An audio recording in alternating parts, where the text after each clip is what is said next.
Pulso económico. Vamos a hacer el retrato de la pulverización de los récords, mirando hacia atrás a nuestro IBEX 35 y a la sesión del día de hoy. Hoy subidas 1,34, el índice general 16.399,1. No es la lotería, es el IBEX.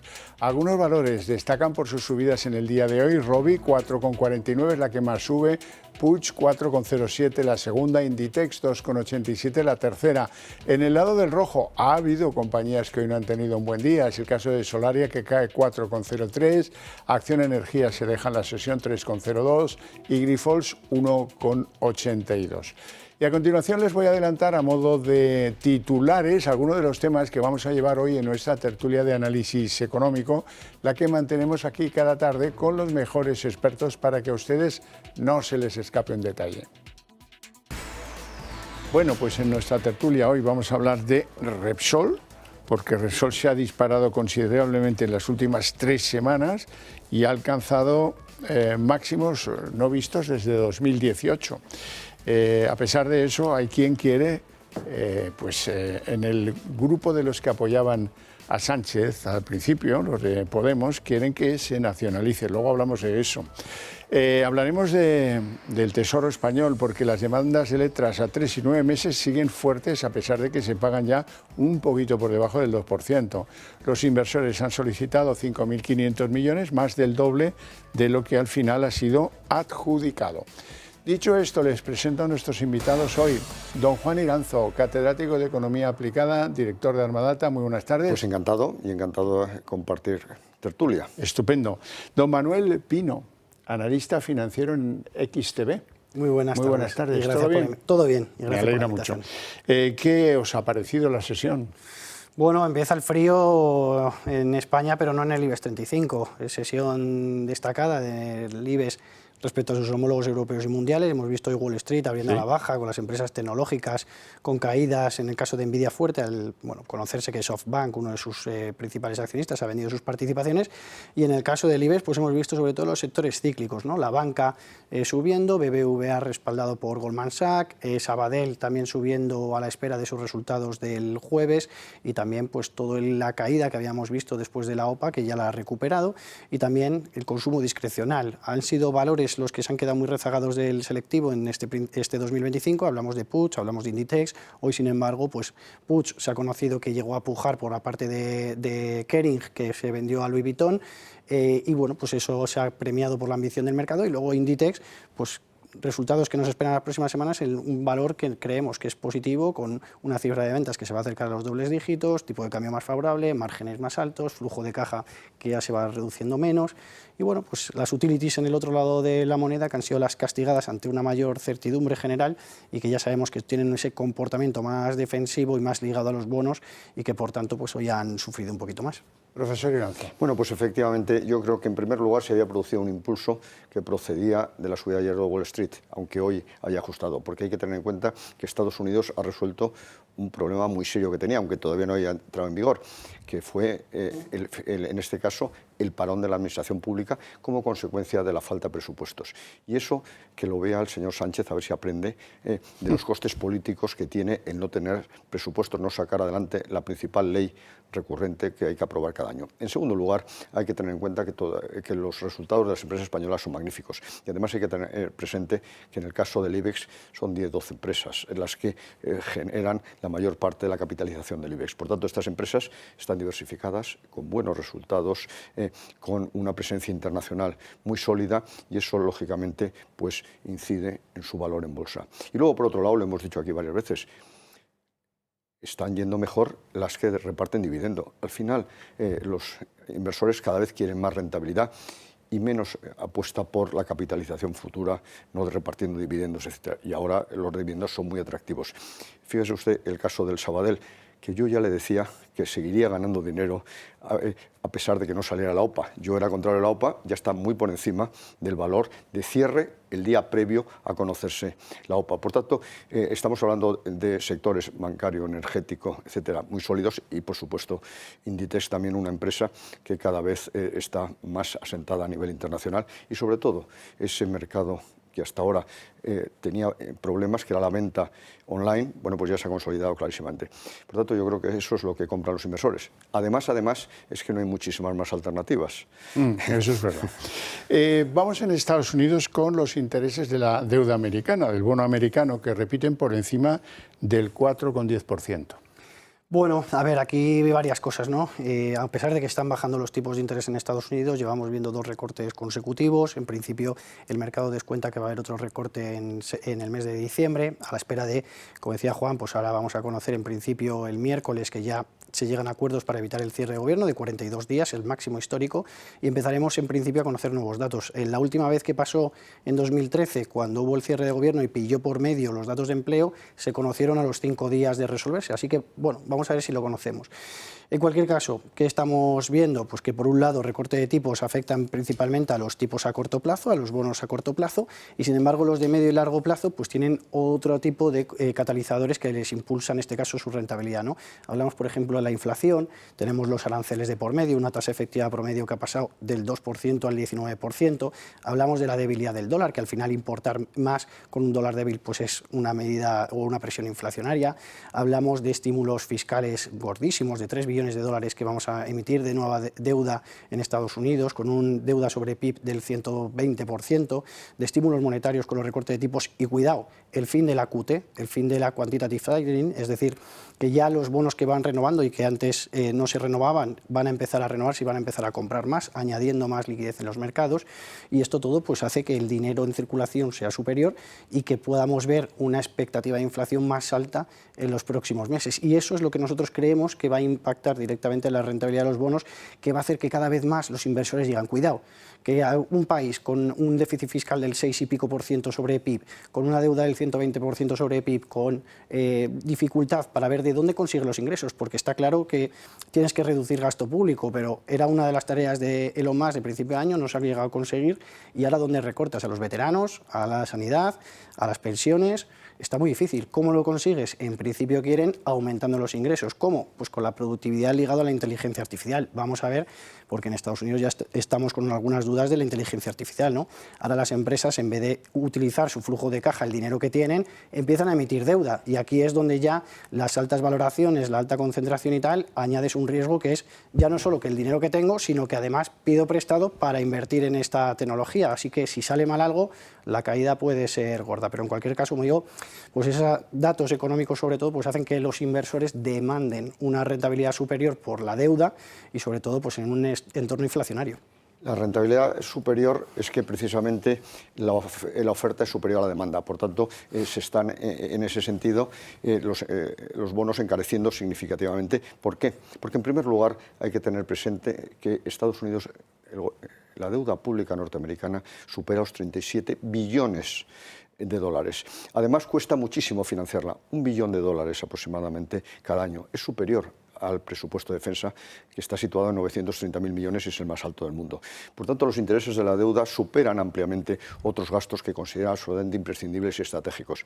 Colocar esa nueva deuda cada vez es más fácil, más difícil. Por tanto, ¿eso qué significa? Que se encarece. Y luego, además, no solo por las razones que se han dicho hasta ahora, sino por los aranceles, como hemos puesto de manifiesto aquí en diferentes ocasiones, se está generando una tensión inflacionista y una pérdida de competitividad de libro, de manual. Y eso, lógicamente, pues también hace que de cara al futuro pidas una rentabilidad mayor para apostar por esos bonos, sobre todo a muy largo plazo.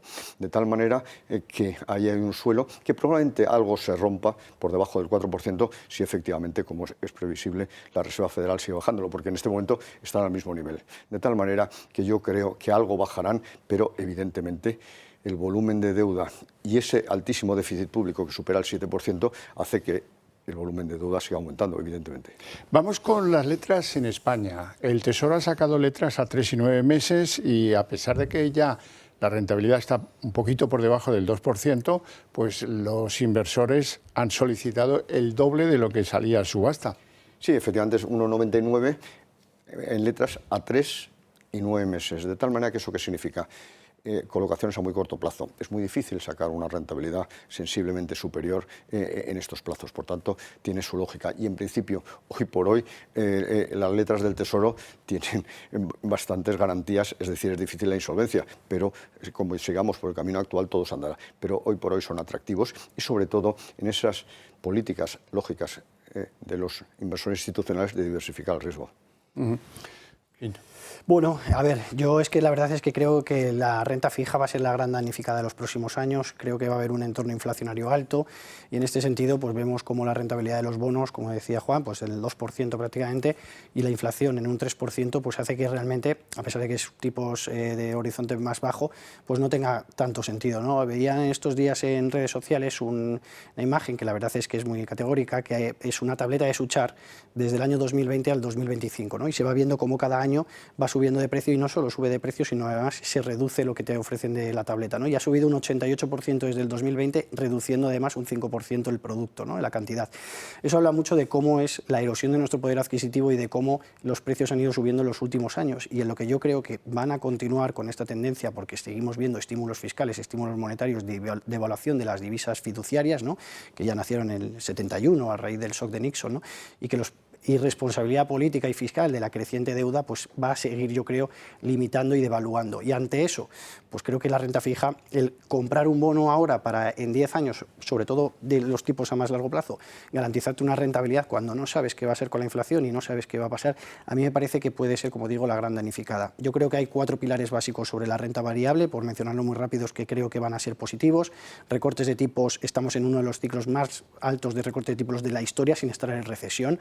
Hablamos de estímulos fiscales y monetarios, hablamos de estacionalidad, noviembre y diciembre el S&P, por ejemplo, da una rentabilidad media desde el año 1926 del 3,3%, y cuando el S&P de enero a octubre sube más de un 10%, que ha pasado en 40 ocasiones, es un 4,8%. Resultados empresariales muy positivos, inteligencia artificial, yo creo que de momento hay que comprar buy the dip, ¿no? Que dicen en Estados Unidos, cuando hay caídas hay que aprovechar para comprar, que yo creo que va a subir. Vamos con el primer nombre propio del día, Repsol, porque en las últimas 3 semanas ha tenido unos rendimientos en bolsa bastante espectaculares, ha llegado a máximos no vistos desde 2018, aunque algunos que estuvieron asociados a Pedro Sánchez tienen planes para Repsol. Para Repsol hoy revelaba esos planes Ione Belarra. Hemos registrado, tal y como anunciamos el pasado viernes, nuestra proposición de ley para la nacionalización de Repsol. Repsol es la empresa española más contaminante de todos los tiempos y de la actualidad. Repsol es la responsable de que el Partido Socialista finalmente eliminara el impuesto a las energéticas que con tantísimo esfuerzo Podemos logró incluir en nuestra legislación durante la pasada legislatura. La venganza se toma fría.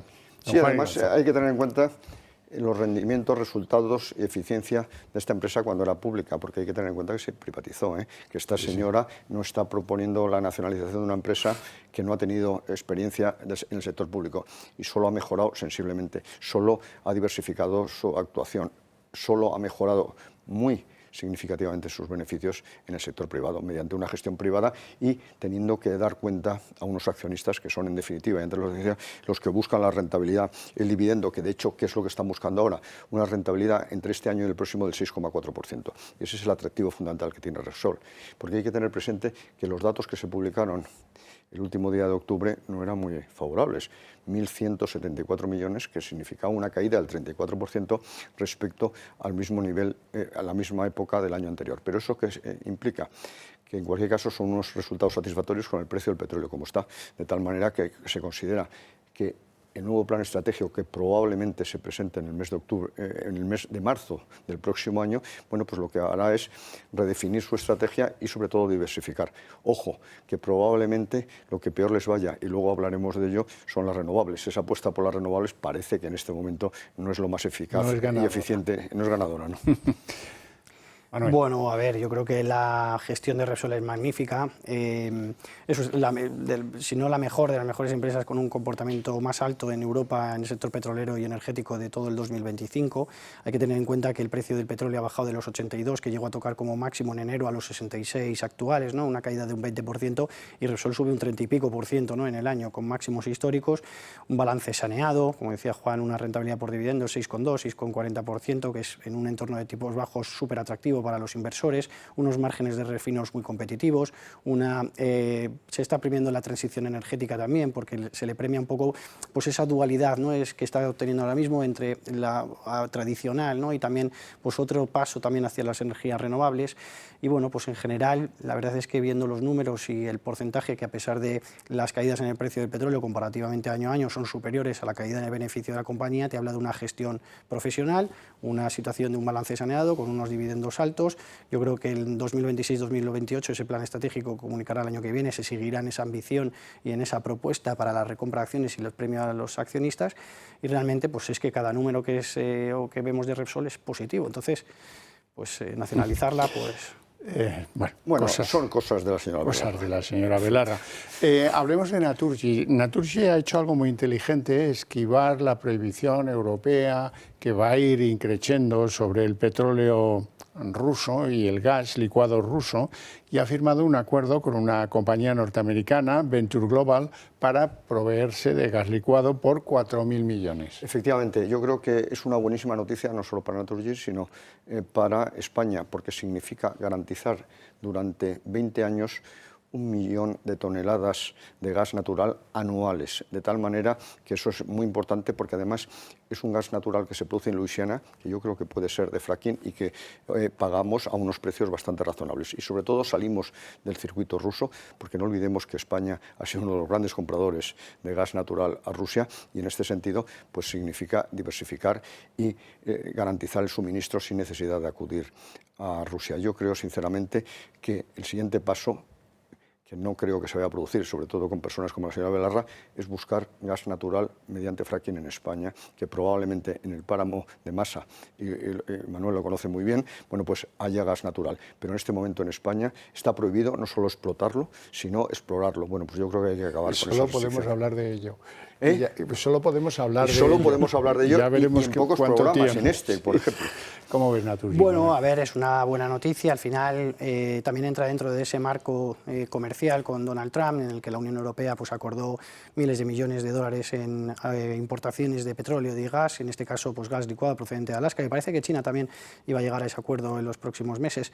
Y en ese sentido, pues Naturgy en general, una compañía bien diversificada, con intereses en Caribe, en Latinoamérica, en Estados Unidos, en Europa, pues como digo, pues una buena noticia. Va a ser uno de los principales contratos, creo que en Argelia, esto hablamos de 1.500 metros cúbicos al año, creo que es. En Argelia creo que ahora mismo son 3.000 metros cúbicos, y bueno, pues eliminar esa dependencia de Rusia pues es algo que venimos viendo en los últimos años por parte de la Unión Europea, y el diversificar y tener esa necesidad que en una materia prima como el gas licuado, que cada vez va ganando más protagonismo y que en la cual confiamos, pues la verdad es que en ese sentido pues es positiva, ¿no? Naturgy y el sector, que nosotros confiamos en los próximos meses por esa estabilidad y carácter defensivo, y en ese sentido nos parece un acierto y un paso adecuado. Hablemos entonces del BBVA, que ya ha ejecutado un 23% de su programa de recompra de casi 1.000 millones de euros. Al mercado le ha sentado eso bien. Sí, bueno, ahí ahora vamos a conocer, yo creo, en las próximas semanas, o no sé cuándo, pero lo conoceremos también, porque este programa de recompra de acciones estaba ya establecido. Vamos a ver en el siguiente, con el dinero que ha dejado de invertir en BBVA, en Sabadell, qué es lo que se hace. Estimamos que pueda ser un programa de recompra de acciones de hasta 3.000 millones de euros adicionales, ¿no? Todo lo que quede por debajo de esto, pues yo creo que va a ser penalizado por el mercado, y todo lo que quede por arriba, pues va a ser apreciado. Y en este sentido, pues cada entidad, evidentemente, pues ya lo conocemos desde el mes pasado, irán solas. La verdad que los resultados de BBVA han sido muy positivos, tanto en el margen de interés como en el margen de inversión, como en comisiones, como luego en la diversificación que ha mantenido, pues como ya sabemos, con México, con Brasil, con Estados Unidos y Europa. Y en este sentido, pues la verdad es que Vemos, sí que es verdad, que un ciclo algo más bajo para las empresas bancarias, no ya solo BBVA, sino el conjunto del sector, en el que vemos que cotizan a un PER ya demasiado alto para su rango, que es un 43% por encima de su media histórica, y realmente pues en un entorno de bajos tipos se está premiando las recompras de acciones y la rentabilidad por dividendo, y esos flujos que han entrado desde el principio de año en euros, porque a pesar de que el oro, el Bitcoin, el plata y demás, pues ante esa operación de evaluación que llaman en Estados Unidos, se han beneficiado, ante la debilidad sobre todo del dólar y las políticas de Trump, en el euro, los inversores americanos sobre todo han dicho, oye, vamos a invertir en euros para diversificar, ¿no? Y dentro de Europa pues han visto qué empresas están cotizando a unos múltiplos de descuento, valor en libros por debajo de lo esperado, que bueno, pues España pues al final, según sobre todo las agencias de calificación y de rating, pues le han dado una mejora en estos últimos meses, ¿no? Pues ahí ha entrado flujo de capital y eso ha propiciado también fuertes subidas, pero vamos a ver dónde está el techo del sector bancario. Profesor Iranzo. Sí, efectivamente, vamos a ir viendo, pero evidentemente aquí lo dijimos también. La no OPA, es decir, el fracaso de la OPA del BBVA sobre el Sabadell iba a beneficiar, no solo nos iba a beneficiar a los accionistas del Sabadell, sino que iba a beneficiar a los accionistas del BBVA. Estos son los resultados, tanto en el precio que en este momento tiene, como en los dividendos que se van repartiendo. Porque hay que tener en cuenta y recordar a los televidentes que la política de recompra precisamente lo que hace es reducir el número de acciones y por tanto aumenta tu proporción, aumenta la rentabilidad automáticamente de tu acción. Y eso es lo que se pretende. En principio es verdad que puede aumentar, pero en principio es un programa de recompra por 993 millones de euros, de los que se ha ejecutado precisamente a lo largo de lo que llevamos de mes de noviembre el 23%, 222 millones, a un precio medio de 17,6 euros la acción y que representa la compra de 13 millones de acciones frente a las 55,2 que en principio están previstas. Hay un error en la prensa porque ponía 555, bueno, es imposible, absolutamente, millones, de tal manera que evidentemente es un atractivo que ofrece el BBVA a sus accionistas tal y como les había prometido. Y yo creo, sinceramente, que se han ahorrado un coste muy importante que hubiese sido el absorber al Banco Sabadell. Permítanme ahora un consejo comercial. Metagestión es una de las gestoras independientes más antiguas de España. Nuestro fondo, Metavalor, uno de los más premiados de la bolsa ibérica, logra una rentabilidad anualizada del 8% desde 1991 y del 33% en 2025, acumulando un crecimiento del 1.237%. Metafinanzas se mantiene como fondo líder del sector financiero con un 46% de rentabilidad este año y un incremento del 223% desde 2017. Infórmate en nuestra web o visítanos. La tarifa eléctrica de todos nosotros va a subir un 2%, solo un 2%, por culpa del salvavidas que el Gobierno ha decidido aplicar a las renovables. Sí, efectivamente, las renovables son rentables cuando la tarifa es muy alta. Y a pesar de la subida que se ha producido desde el 28 de abril como consecuencia de los mecanismos que se han establecido para garantizar que no haya otro nuevo apagón, que han consistido básicamente en utilizar ciclos combinados, bueno, pues eso que implica que las renovables en este momento se encuentran en una situación complicada en cuanto a su viabilidad económica. ¿Y cuál es el salvavidas que ha lanzado el Gobierno? Pues subirles la retribución. Lo ha subido espectacularmente a 7,09, 7,398, que es una cifra significativa. Y que evidentemente eso ¿quién lo va a pagar? Pues ustedes dos, yo y todos los televidentes. Todos los que pagamos recibito eléctrico. Es un nuevo recargo que aparece en la tarifa eléctrica de una manera u otra, como ya viene ocurriendo desde hace mucho tiempo. Esa es una de las desgracias que sufrimos los consumidores eléctricos españoles, que vía tarifa estamos remunerando la ineficiencia de muchos sectores, y en este caso las renovables, como llevamos diciendo desde hace mucho tiempo. Es importante diversificar, es importante optimizar las renovables, pero hay que tener en cuenta otras energías. Y precisamente estos días hay que decidir un asunto trascendental, porque si no puede ser irreversible, que es alargar la vida útil de Almaraz, como ya hemos comentado en varias ocasiones. Sí, bueno, ante esta situación al final lo que han dicho es ya no estamos ganando ese 7% que estaba garantizado para aquellas empresas que las instalaciones se construyeron antes de 2013, ¿no? Y que se llevó a ese acuerdo para que fuesen rentables y pudiesen invertir y en España, y ante eso pues han visto que, como decía Juan, pues en ese ciclo combinado que estamos viendo desde el pasado mes de abril, en el que se tienen que utilizar otro tipo de energías, pues están empezando a ganar menos y el Gobierno ha dicho, oye, pues salgo a vuestro rescate, ¿no? ¿Es justo o no? Pues bueno, pues desde luego que realmente pues llama un poco la atención que se financie a algunos sectores en concreto, a otros no, y que se les dé algunas ayudas cuando al final, sobre todo, pues va a salir de todos nuestros bolsillos, ¿no? Que un 2% pues puede parecer poco, pero al final es un 2% que vamos a conocer cada mes y que sobre todo para aquellos hogares que tengan unas menores posibilidades económicas, pues les va a hacer efecto, ¿no? En un país que paga la energía muy cara comparada con la de otros los países socios europeos. Claro, pero... No tenemos tiempo para más, si acaso para que yo agradezca a estos dos señores su presencia en el programa y sus opiniones sobre todo, y a ustedes su paciencia e interés, pero para ustedes tengo premio a la vuelta de publicidad, la redacción abierta.